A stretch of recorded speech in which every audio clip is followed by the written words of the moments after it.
सत्संग जी प्रेम से कहना धन निरंकार जी। तो सत्संग जी आज की कहानी है जो उसका शीर्षक है सत्संग हमारे जीवन में क्यों ज़रूरी है। तो सत्संग जी चलिए सुनते हैं। आम तौर पर लोग कभी कभी ज्ञान की बातें सुनते हैं और भूल जाते हैं, लेकिन जो लोग नियमित रूप से ज्ञान की बातें सुनते हैं पढ़ते हैं उनके जीवन में धीरे धीरे से सही लेकिन सकारात्मक परिवर्तन अवश्य आता है।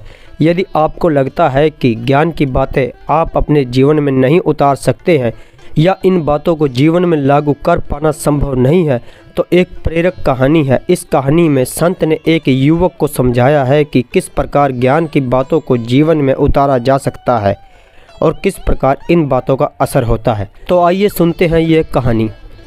तो सत्संग जी एक संत के आश्रम में प्रतिदिन शाम को भक्तों की भीड़ होती थी, क्योंकि उनके प्रवचनों से जीवन का सही दिशा बोध प्राप्त होता था। संत की वाणी में गजब का जादू था, उनके शब्द श्रोता के सीधे दिल में उतर जाते थे। एक युवक प्रतिदिन संत का प्रवचन सुनता था।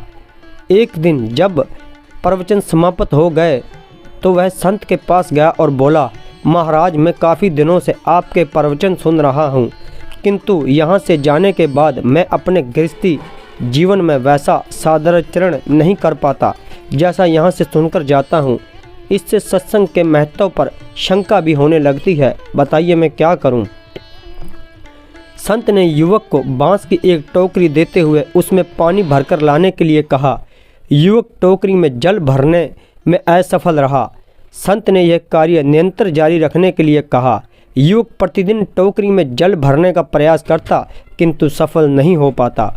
कुछ दिन बाद संत ने उससे पूछा, इतने दिनों से टोकरी में लगातार जल डालने से क्या टोकरी में कोई फर्क नज़र आया? युवक बोले, एक फ़र्क जरूर नज़र आया।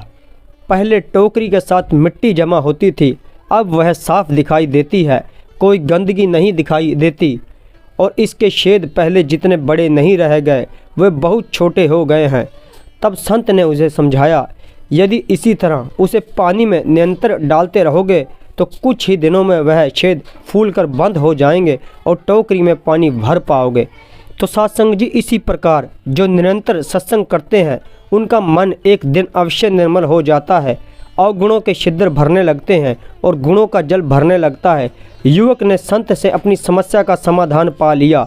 निरंतर सत्संग से दुर्जन भी सज्जन हो जाते हैं, क्योंकि महापुरुषों की पवित्र वाणी उनके मस्तिष्क विकारों को दूर कर प्रेम को बढ़ाती है और हमारे कुविचारों को दूर करती है। तो सत्संग जी इसलिए हमें निरंतर सत्संग करनी चाहिए, क्योंकि सत्संग से हमारे विकार दूर हो जाते हैं और जो हमारा मन है वो साफ सुथरा हो जाता है। सत्संग की सत्संग जी बहुत ज़्यादा हमारे जीवन में महत्व है। सत्संग जी धन निरंकार जी।